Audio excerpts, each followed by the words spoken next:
Manau, daugelis matė tą video, kuriame net nevalgė iš kavinės Lavita, išėjome alkani. Tad tą dieną Šilaliai suteikėme dar vieną šansą. Apsilankydami kaviniai Pipiras. Kavinės Pipiras fasadas atrodė baugokai, bet viduje jau buvo ženkliai jaukiau. Ačiū padavėjai, kuri mums prisėdus informavo, ko virtuvė iš meniu patiekalų jau mums užsukus nebeturėjo.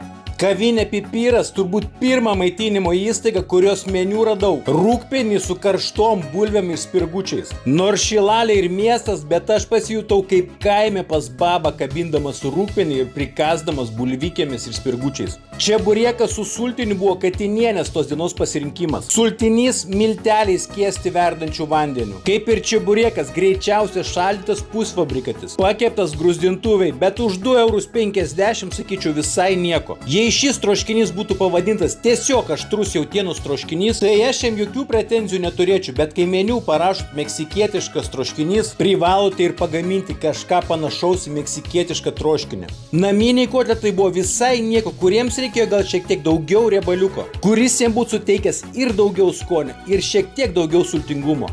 Bet nors ir pažėriau kavinėje Pipiras valgytiems patiekalams kritikos, iš šios kavinės mes išėjome pavalgę ir šios kavinės maistą galiu vertinti 5-balėje sistemoje 4.